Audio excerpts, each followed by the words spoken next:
বাঙালি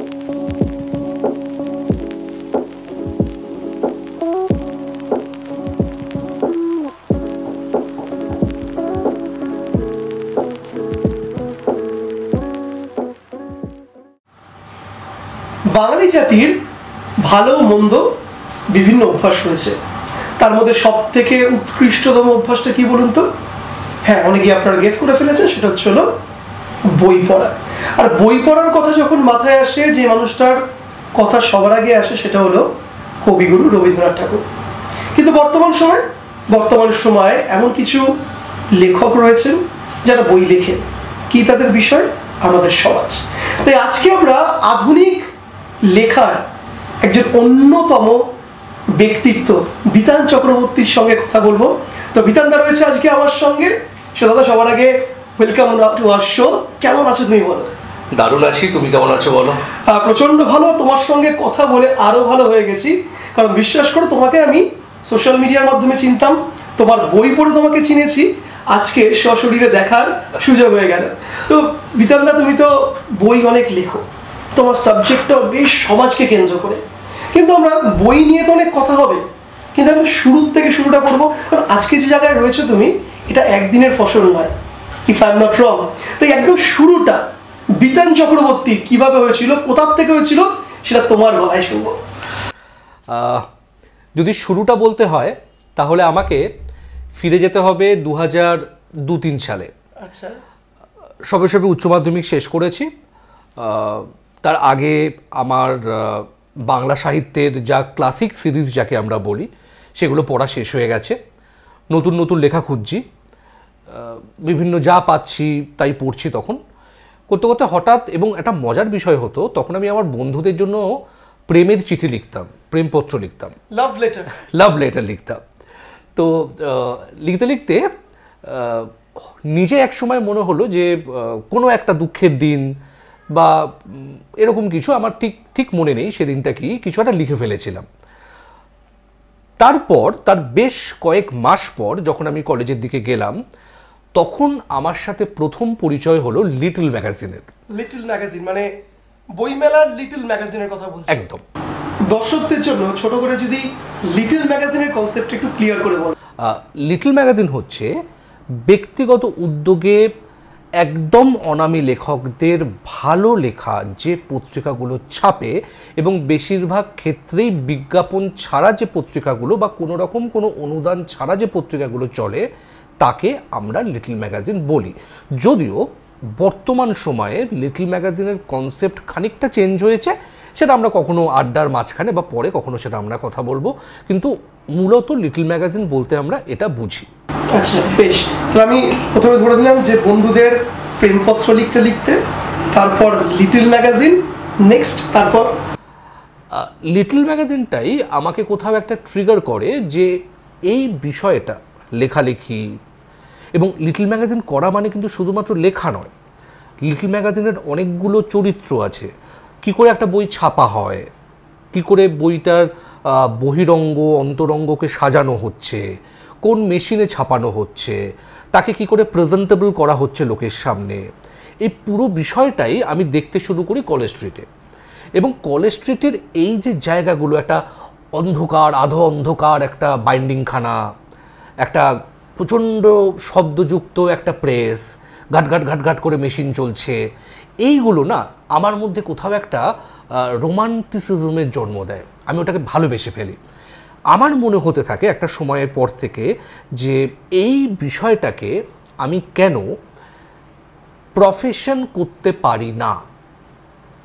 তার কারণ আমি জানি, যেমন আমার জীবনের সবচেয়ে বড় যে জিনিস, যেটা বলে আমি বিশ্বাস করি, আমি কি পারি আমি কি পারি না, এই জায়গাটা আমার কাছে খুব ক্লিয়ার। আমি জানি যে আমার পক্ষে কোনো রকম কোনো চাকরি করা, ওই 10টা 5টা বা 12 ঘন্টা বা 18 ঘন্টার শিফট আমার পক্ষে করা সম্ভব নয়। প্রথম থেকেই স্বাধীন চেতা। একদম। তো আমি স্বীকার করে নিচ্ছি যে আমি একটুখানি অলস। আমি অনেকটা সময় ধরে কাজ করতে পারি, কিন্তু আমার ইচ্ছে মতো। আচ্ছা আচ্ছা আচ্ছা। ওই একদম একটা বাধা ধরা ঘর, হ্যাঁ, একটা ছোট্ট ঘুপচি বেঁধে দেওয়া কেবিন, সেখানেই বসে কাজ করতে হবে, আমার পক্ষে সেটা সম্ভব নয়। ওখান থেকেই আমার এই প্রকাশনার চিন্তাভাবনা শুরু, এবং ধীরে ধীরে ধীরে ধীরে 2008-09 থেকে এটাকেই আমার পেশা হিসেবে শুরু করা, যদিও প্রকাশনাতে আসার আগেও আমি আরও অন্যান্য জায়গার কাজও কিন্তু করেছি, সেটা কখনো বলা যাবে। আচ্ছা, তাহলে 2008 থেকে শুরু, এখন তারপরে ধাপে ধাপে 2024 আমরা পড়ে গেছি। এই মুহূর্তে আমরা রয়েছি তো দিল্লির গ্রেন্স স্টুডিওতে, তোমার সাথে বসে কথা বলছি, কিন্তু শুরুটা তো এখান থেকে হয়নি, হয়েছে উত্তর কলকাতার সেই নিমতা থেকে। তাই নিমতার ছেলে দিল্লির গ্রেন্স স্টুডিওতে হচ্ছেটা কি, মানে এই যে যাত্রাপথটা যদি একটু বলো, তাহলে বলো দর্শকদের একটু বুঝতে সুবিধা হবে তোমাকে। এটা খুব মজার একটা যাত্রাপথ। আমি কখনোই ভাবিনি যে আমি নিমতা ছেড়ে, কলকাতা ছেড়ে পশ্চিমবঙ্গের বাইরে কোনো একটা জায়গায় এসে সেটেল করবো নিজেকে।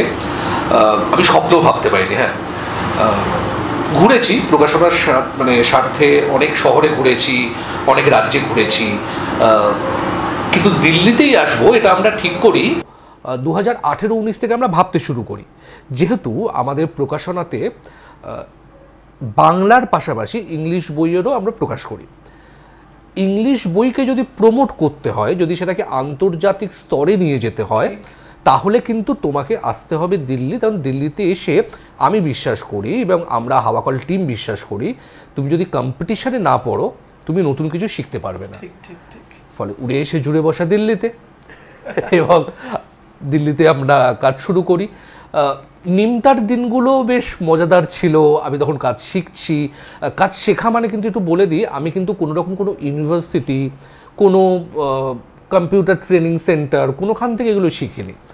আমি প্রতিদিন কলেজ স্ট্রিটে গিয়ে পড়ে থাকতাম, মানে একদম স্পেসিফিকভাবে বললে বৈঠকখানা রোডে গিয়ে আমি পড়ে থাকতাম প্রেসগুলোতে।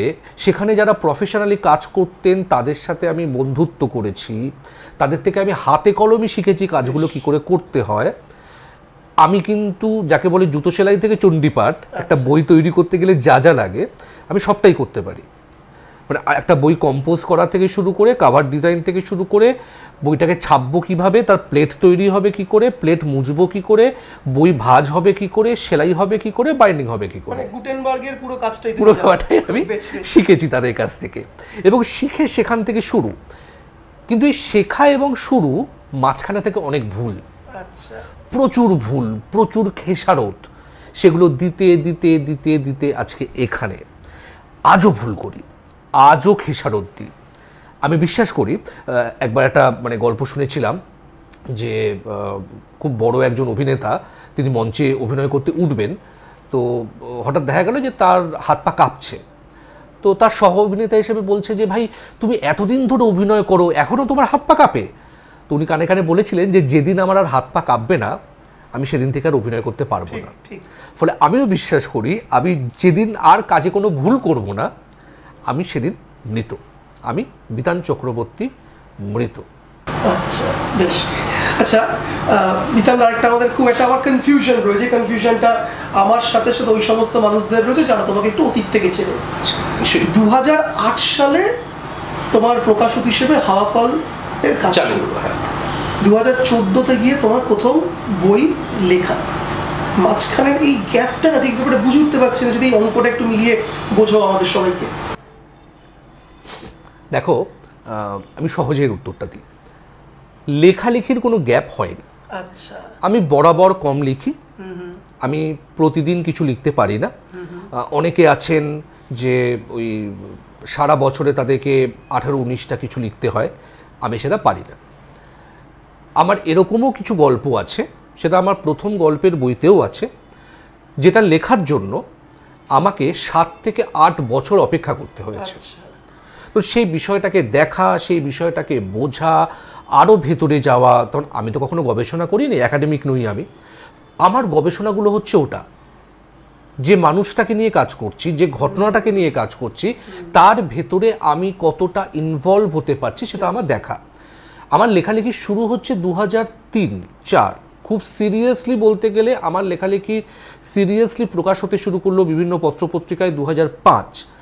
কিন্তু আমার নিজের প্রতি নিজের একটা সন্দেহ হচ্ছিল যে লেখাগুলো কি হচ্ছে, আদৌ কি হচ্ছে। এই কারণে আমি অপেক্ষা করেছি 2014 সাল পর্যন্ত, এবং প্রথম বইটা আমি এক্সপেরিমেন্ট করেছি যে গল্পের বই প্রকাশ করবার আগে, যেহেতু আমার প্রথম এবং প্রধান পরিচিতি আমি গল্পকার, আমি কিন্তু গদ্যের বই করেছি। এবং সেটা হচ্ছে যে আমি তার আগে 1994 থেকে আমি দীর্ঘ 2005 সাল পর্যন্ত আমি নাটকের দলের সাথে যুক্ত ছিলাম। আচ্ছা, অভিনয়টাও তো আমরা তো জানতাম না, মানে অভিনয়ের পোকাটাও মাথায় ঘুরছিল। এবং আমাদের অভিনয়ের একটা বিষয় ছিল যে মহলা কক্ষে যা যা ঘটছে প্রতিদিন সেগুলোকে লিপিবদ্ধ করতে হবে, মানে ডায়েরি লিখতে হবে, পাঁতি কথা। তো আমি সেই ডায়েরিগুলোকে একটু পরিবর্তন করে গল্পের ছলে সেগুলোকে লিখতে শুরু করি, মানে রোজ নামচাকে একটু গদ্যের আকারে, এবং যার নাম হয় অভিনেতার জার্নাল। আচ্ছা, এটা কিন্তু হচ্ছে আমার জীবনের প্রথম বই, যেটা 2014 সালে প্রকাশিত হয়। এটা করে আমি বুঝতে চেয়েছিলাম যে আমি কি আদৌ পারি লিখতে। দেখবে আমাদের প্রত্যেকের নিজের সম্পর্কে একটা দারুণ ধারণা থাকে। আমরা যখন বাথরুমে গান গাই মনে করি যে আমি হচ্ছে অরিজিৎ সিং, কিন্তু যখন লোকের সামনে গান গাই লোকে কানে হাত দেয়। তো এই পরীক্ষাটা আমার করার ছিল যে ভাই আমি কি আদৌ লিখতে পারি। তো সেটাই আমি আমার প্রথম বই দিয়ে করেছি।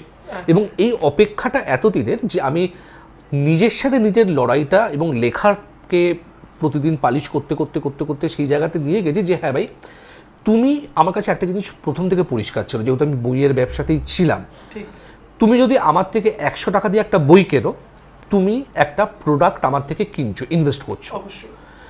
তোমার যেন 100 টাকাটা খরচ করার পর মনে না হয় আমি এটা জলে দিলাম। এটা আমার অ্যাসিওর করা খুব প্রয়োজন বলে আমি মনে করি, মানে ওর্থ অফ মানি যেটাকে বলে। একদম সেই কারণে এই অপেক্ষাটা। এবং অভিনেতার জার্নাল মোটামুটি লোকে একটা রেসপন্স করে যে হ্যাঁ ভাই তুমি লিখতে ফিখতে পারো। তারপর আমার গল্পের বইতে আসা। আচ্ছা, তাহলে মোটামুটি হিসেব নিকেশটা মিলল। বাঙালি লেখকদের বই যখন বিশ্বের দরবারে পৌঁছেছে, কিন্তু কিভাবে পৌঁছেছে? বাংলার থেকে ইংরাজি অনুবাদ করতে।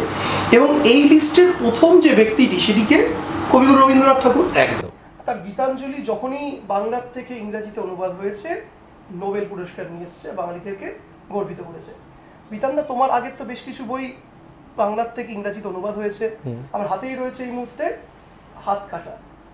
এটির যে ইংলিশে অনুবাদ রিডান্ডেন্ট, এটাও ইংলিশে অনুবাদ হয়েছে, মালতী মুখার্জি ম্যাম করেছে।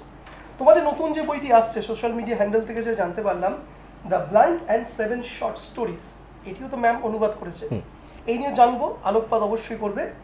তার আগে জানতে ইচ্ছা করছে একটা কথা, 18 বছর ধরে তুমি লেখালেখি করছো, কিন্তু 18 বছরের ধরে লেখালেখি করতে গিয়ে সমাজকে বদলাতে তুমি দেখেছো। You are the witness of the social structure change. যারা লেখক তাদের কি সমাজের প্রতি সত্যি কোনো দায়বদ্ধতা আছে, না তারা শুধু একজন দর্শক? কি বলবে এই বিষয়ে? একটু কঠিন হয়ে গেল প্রশ্নটা, বাউন্সার। ভয়ঙ্কর কঠিন, এবং মানে বাউন্সারে আমি 6ও পারতে পারি, সমস্যা নেই, কিন্তু মুশকিল হচ্ছে তোমার মনে আছে তো যে একবার রোহিত শর্মার একটা 6 একটা বাচ্চার মাথা ফাটিয়েছিল। তো এই কথাগুলো কিন্তু অনেকের মাথা ফাটাতে পারে। ফলে প্রথমেই আমি ক্ষমা চেয়ে নিচ্ছি। দেখা যাক। হ্যাঁ, আমি একটা বিপুল পরিবর্তন দেখেছি। সম্ভবত এরকম পরিবর্তন খুব কম জেনারেশন দেখেছে। আমার বড় হওয়া হচ্ছে একটা অ্যানালগ যুগে। তারপরে আমি যখন লেখালেখি শুরু করছি তখনও এই ইন্টারনেট ব্যাপারটা খুব সহজলভ্য নয়। তোমাদের নিশ্চয়ই মনে থাকবে যে ইন্টারনেট ক্যাফেগুলো ছিল আমাদের সময়ে, প্রতি ঘন্টায় একটা বিপুল টাকা দিতে হতো, যেটা আমরা যারা টিউশন পড়িয়ে মানে সেই সময় চলতাম, হাত খরচ তুলতাম, তাদের পক্ষে সেটা খুব মুশকিলের। একদম একদম। মেল আইডি তো দূরের, মানে মেল আইডি এটা বানানো হয়েছিল, সেটা মানে ব্যবহার করতাম না। এরকম হতো যে 9 মাস পরে গিয়ে মেল আইডি খুলছি।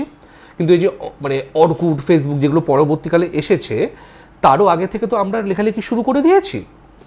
ফলে আমাদের মধ্যে এই যে দ্বন্দ্ব অ্যানালগ এবং ডিজিটালের, এটা কিন্তু একটু প্রকট আমাদের মধ্যে। আমাদেরকে আমাদের সিনিয়ররা যেভাবে যা কিছু শিখিয়েছেন, এই সময় দাঁড়িয়ে তুমি সেটা কাউকে শেখাতে পারবে না। একটা ছোট্ট গল্প বলি, তোমরা তো জানো না, আমার লেখালেখি শুরু কিন্তু কবিতা দিয়ে। হ্যাঁ, আমি কবিতা লিখতাম এবং মনে করতাম যে এর মতন কবিতা রবীন্দ্রনাথও লিখতে পারবে না। তো বিভিন্ন জায়গায় পড়ছি সেই কবিতা। তো আমার মনে আছে এখনও মেডিকেল কলেজে, কলেজ স্ট্রিট মেডিকেল কলেজে একটি ক্যাফে ছিল, ওটাকে আমরা মেডিকেল কলেজ কফি হাউস বলতাম। তো সেখানে সেদিন আমাদের সাহিত্যের আসর বসেছে, প্রচুর বন্ধুবান্ধব, ইয়াং বড় সবাই আছেন। আমি 5টা সম্ভবত কবিতা পড়েছি। তো সবাই বলছে ওয়া ওয়া ওয়া ওয়া, ক্যা কবিতা, কি ভালো কবিতা। হঠাৎ করে যখন ব্যাপারটা একটু থিতিয়ে এলো, কোণা থেকে একজন মানুষ দাঁড়ালেন, সুদর্শন পুরুষ, চশমা পরা, দাঁড়িয়ে বললেন যে ভাই শুনুন। আমি মুখ তুলে বললাম হ্যাঁ বলুন। আপনি না আর কবিতা লিখবেন না। সব পুরো আড্ডা থমকে গেছে, কি বলছে একদম। আচ্ছা। এবং আমি বললাম কেন? বলছে আপনি কবিতা লিখতে পারেন না, কবিতাটা আপনার বিষয় নয়, আগে শিখুন কবিতা লেখা, কবিতা কি সেটা শিখুন, পড়ুন। আমি থ হয়ে বসে আছি। কিন্তু সেদিন সেই মানুষটি আমার যা উপকার করেছিলেন সেটা আমি কোনোদিনও ভুলতে পারবো না। আমি ঠিক পরের সপ্তাহে, আমাদের এই সাহিত্যের আড্ডাটা প্রত্যেক শনিবার করে হতো, আমি তাকে গিয়ে জড়িয়ে ধরেছিলাম যে ভাই আপনি যদি আমার, তখনও তাকে আমি আপনি বলে বলতাম, তার পরিচয়টা এখানে একটু ছোট্ট করে দিয়ে দিই। তার নাম হচ্ছে কবি অরণ্য বন্দ্যোপাধ্যায়, অসাধারণ একজন কবি। তাকে আমি জড়িয়ে বলেছিলাম যে ভাই আপনি যদি আমাকে না বাঁচাতেন, আমি সারা জীবন এরকম অখাদ্য কবিতা লিখে যেতাম। পজিটিভ সমালোচনা একদম। আচ্ছা। এবং সেই মুহূর্তে সে আমাকে বলেছিল যে একটা কাজ করুন, আপনি না গদ্য বা গল্প ট্রাই করুন, ওটা হবে আপনার। একই কথা যদি আমি আজকের কোনো ছেলে বা মেয়েকে বলি, আমার নামে হুলিয়া জারি হয়ে যাবে। ঠিক ঠিক ঠিক। এই যে আমি একটা শুরুতেই বলছিলাম না যে আমি জানি যে আমি কি পারি, আমি কি পারি না, এই জিনিসটাই তো নেই। আমরা এর পেছনে একটা বিশাল বড় রাজনৈতিক এবং অর্থনৈতিক কারণ আছে। আমাদেরকে এমন একটা ফানুষের মধ্যে রাখে আমাদের সোসাইটি, এবং কিছু একটু পলিটিক্যাল শব্দই ব্যবহার করছি, কিছু পুঁজিপতি মানুষজন, কোম্পানি, তারা বিশ্বাস করায় যে তুমি সব পারো। না, আমি সব পারি না। আমি রিসেন্টলি একটা ইন্টারভিউ শুনছিলাম, অরিজিৎ সিং একটা ইন্টারভিউ দিচ্ছিলেন। উনি বলছিলেন যে কোনো অগায়ককে অটো টিউন গায়ক বানাতে পারে না। ইন্টারভিউটা আমিও দেখেছি। একদম, সবাই দেখেছে আশা করি। এই যে সিম্পল জিনিস, আচ্ছা আমার দ্বারা লেখাটা হবে না, এটা মানতে কি ক্ষতি আছে? একদম। আমার দ্বারা এই কাজটা হবে না, এতে কি সমস্যা আছে এটা মানতে? বেশ। আচ্ছা আমি রান্না করতে পারি না, আমি কখনো মাস্টার শেফ হতে পারবো না, আমি সঞ্জীব কাপুর হতে পারবো না, এটা মেনে নিতে কি সমস্যা আছে? কিন্তু না, আমাদেরকে একটি পুঁজিগত দৃষ্টি দেওয়া হচ্ছে যে তুমি সব পারো। যে মুহূর্তে কোনো অকর্মণ্য মানুষ এটা একটা মিথ্যে স্বপ্ন পেয়ে যায়, তার সেই স্বপ্ন ভাঙা ভয়ঙ্কর জিনিস হয়। একদম একদম সহমত। সেই ফলাফল আমাদেরকে প্রতিনিয়ত দিতে হচ্ছে। দেখবেন কিছু এখন একটা সিনেমা হলেই সেখানে যদি তুমি তোমার কথা কিছু বলতে যাও, ধরো পুরাণ নিয়ে, একটা অদ্ভুত কথা আছে, ভাবাবেগে আঘাত, ভাবাবেগে আঘাত। কোন ভাবাবেগ? কখনো ভেবে দেখেছি সেই ভাবাবেগটা সত্যি না মিথ্যে?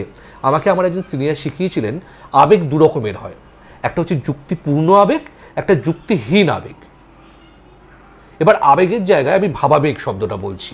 একটা যুক্তিযুক্ত ভাবাবেগ, একটা হচ্ছে যুক্তিহীন ভাবাবেগ। আমরা কখনো ভেবে দেখেছি আমার ভাবাবেগটা যুক্তিযুক্ত না যুক্তিহীন? অবশ্যই। যদি যুক্তিহীন হয়ে থাকে, সেখানে যদি আঘাত লেগে থাকে, কি ঘোড়ার ডিমটা হয়েছে তা নিয়ে তুমি একদম সারা ভারতবর্ষে আগুন জ্বালিয়ে দিচ্ছ, কিছু মানুষের প্রাণ নিয়ে নিচ্ছ। কিন্তু যেখানে তুমি প্রশ্ন করলে লেখকরা কি শুধু এগুলো দেখে যাবে?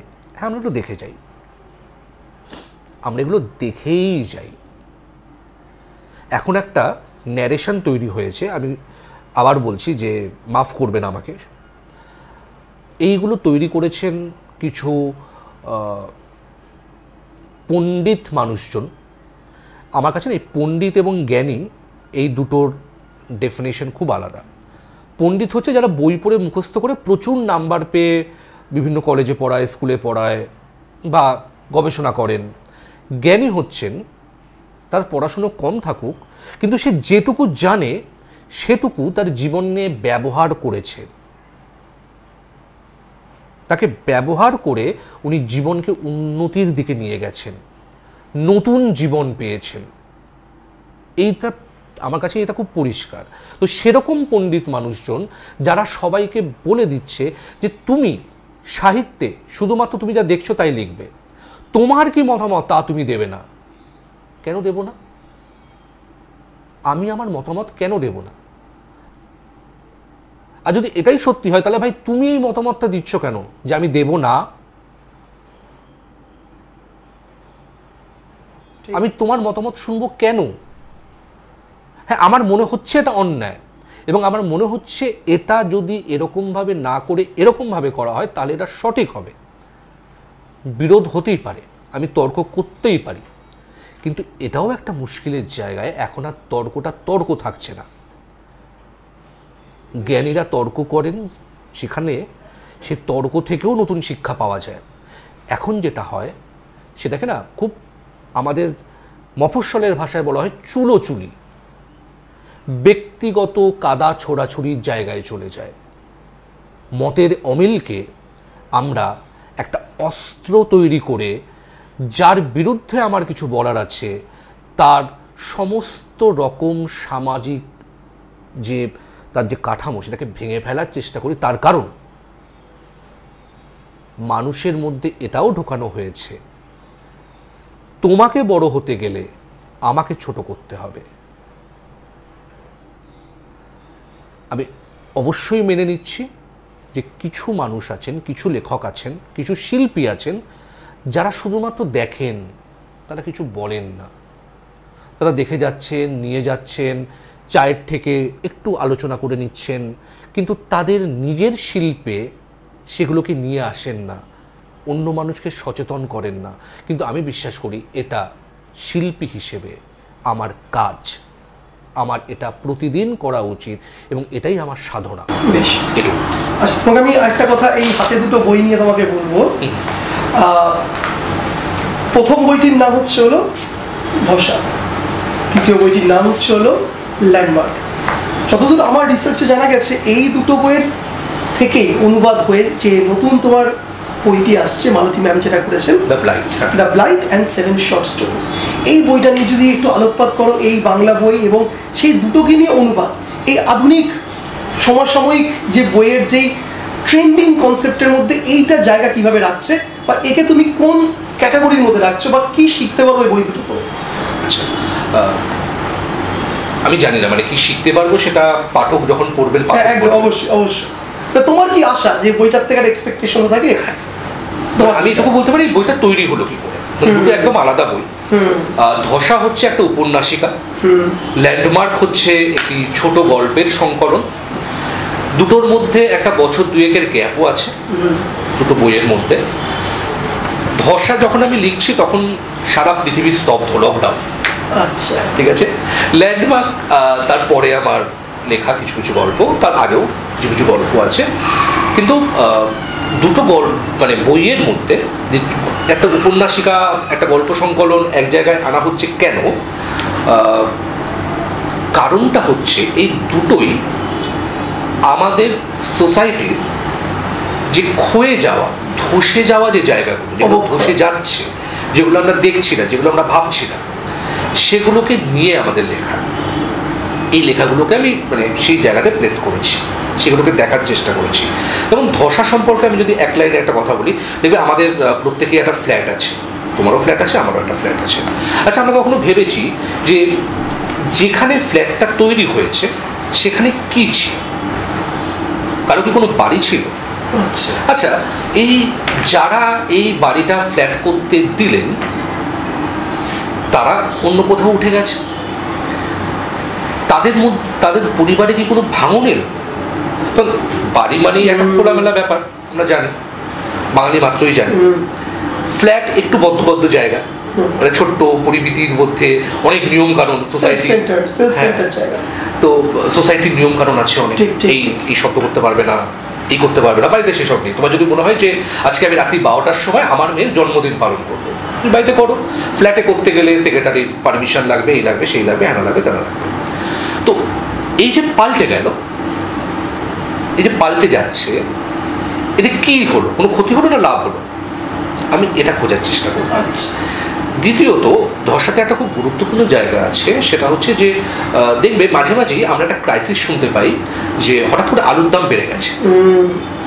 কালকে যে আলু কিনেছি 20 টাকায়, আজকে সকালে গিয়ে কিনতে গিয়ে দেখছি 70 টাকা। কেন ভাই? কেন কেন কেন আলু নেই ভাই? এত আলু হয়, আমরা জানি যে ভারতবর্ষে মানে প্রচুর আলু হয়, তো আলুগুলো যায় কোথায়? কি হলো সেই আলুগুলো? এটাকে ব্ল্যাক মার্কেটিংয়ে আনা হচ্ছে কিভাবে? আচ্ছা, এটার সাথে যে পরিবারগুলো যুক্ত হয়ে যাচ্ছে, তাদের কি হচ্ছে?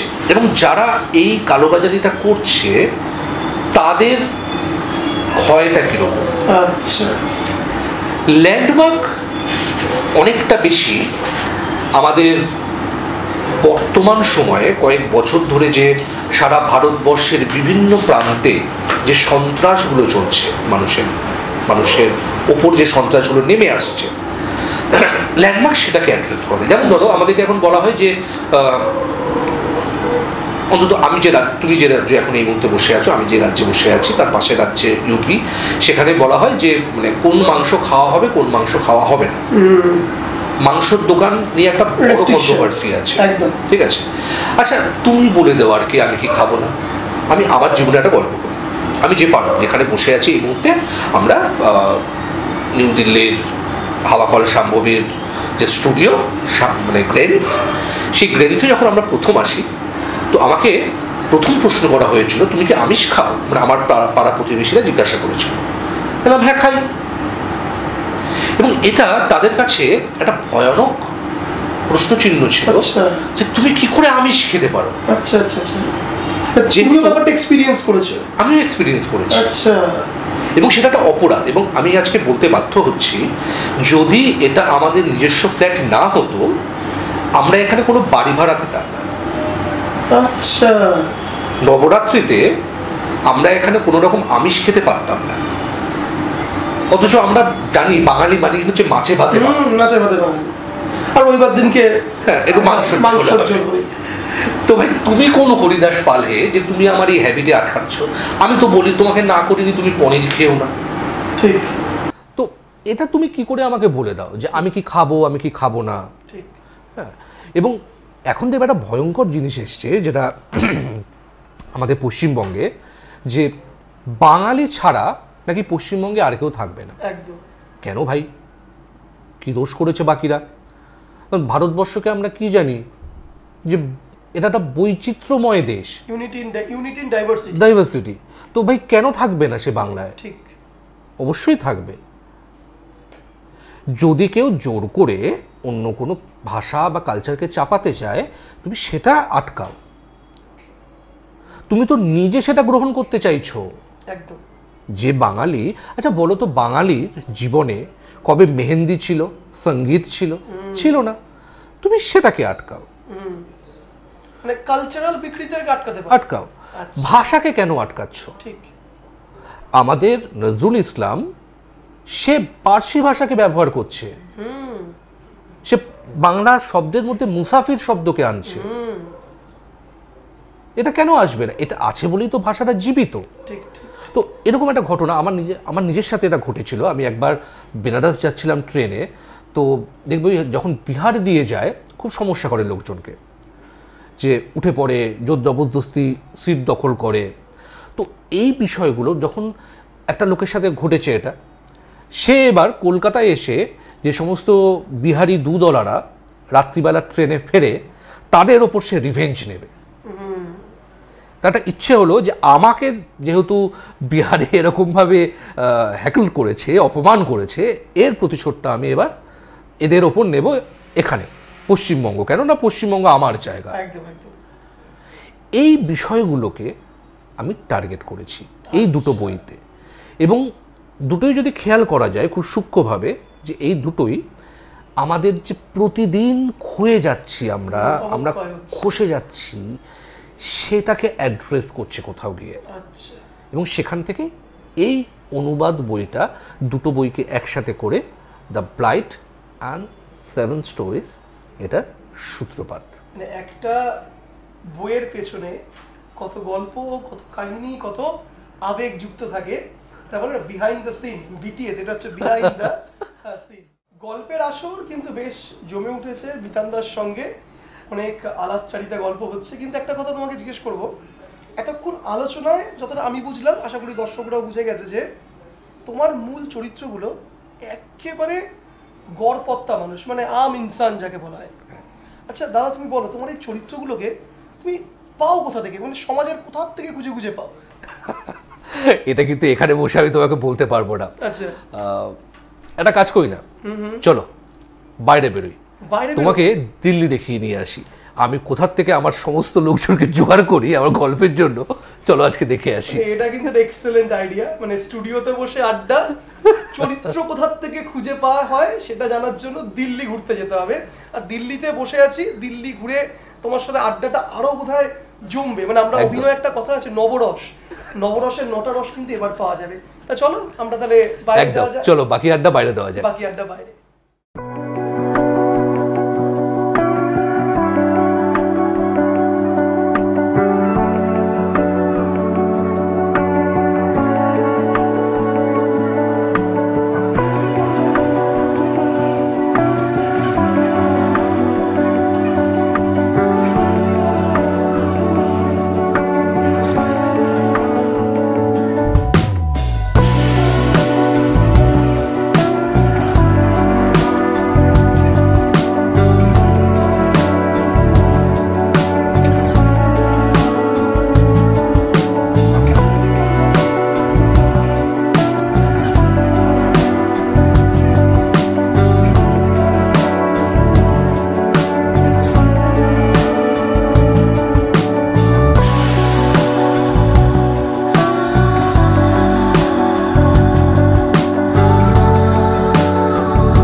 মুহূর্তে আমরা রয়েছি মির্জা গালিবের সমাধিস্থলে এবং এখানে এসে একটা অদ্ভুত শান্তি অনুভূতি ফিল করছি। মির্জা গালিব ভারতবর্ষের নয়, সেটা পৃথিবীর শিল্প সংস্কৃতির একটা অন্যতম অ্যাসেট আমরা বলতে পারি। তা আমরা সাধারণ মানুষ হিসেবে তার লেখার সঙ্গে তো কানেক্ট করতে পারি, আর তুমি তারপর লেখার জনারেরই মানুষ। তো দাদা, তুমি বলো মির্জা গালিবের সমাধিতে এসে তোমার সাথে তার কানেকশন বা অনুভূতিটা কেমন, এবং তুমি তার লেখার সঙ্গে কীভাবে কানেক্ট হতে পারো? আমি মাঝে মাঝেই যখনই একটু ফাঁকা সময় পাই আমি এখানে চলে আসি, তখন এখানে এসে না আমি একটা শান্তি পাই, একটা আরাম পাই আমি। আর গালিবের যে শের, যে কবিতা, সেগুলো জীবনের এত ছোট ছোট মুহূর্তকে সেলিব্রেট করে। ঠিক ঠিক ঠিক। জীবনের এত গভীর কিছু গভীর অনুভূতিকে সে তুলে আনে, চিরন্তন যেগুলো, সে ভালোবাসা হোক, দুঃখ হোক, যন্ত্রণা হোক, এই সব কিছুকে গালিব সেলিব্রেট করে। আচ্ছা, এই জিনিস মানে এটা আমাকেও আমার আজকের এই সময়ে, এই একটা অশান্ত সময়, একটা গোলমেলের সময়, সেখানে আমাকেও নিজেকে শান্ত রাখতে, শান্তি আনতে আমার মধ্যে একটা সাহায্য করে। আচ্ছা। ফলে এই জায়গাটায় আসলে আমি সেটা খুঁজে পাই, সেগুলো খুঁজে পাই। এবং আশেপাশে অনেক অনেক সমাধি আছে, তারা হয়তো এক সময়কার খুব বড় রাজা উজির ছিলেন, আচ্ছা। হ্যাঁ, কিন্তু আজকে দেখো শুধুমাত্র একটা ভাঙা সমাধি ক্ষেত্র হয়ে পড়ে আছে। অথচ দেখো কবিকে সুন্দর করে শোয়ানো হয়েছে, রাখা হয়েছে, মিনিংফুল না ব্যাপারটা, খুব মিনিংফুল। যে এত দম্ভ নিয়ে যারা রাজত্ব করত তাদের সমাধি কিন্তু ভাঙাচোরা। আচ্ছা। কিন্তু যে মহাকবি, সে কিন্তু একদম শান্ত শিষ্ট, ওয়েল মেনটেন্ড, সুন্দরভাবে সাজানো, ফুল ছড়ানো শয্যায় এসে শুয়ে আছে, তার লেখার মাধ্যমে এখনো বেঁচে আছে। ফলে এটা খুব বড় জিনিস না, যে দম্ভ কতদিন থাকে, ঠিক ঠিক যতদিন আমি বেঁচে আছি। ঠিক ঠিক।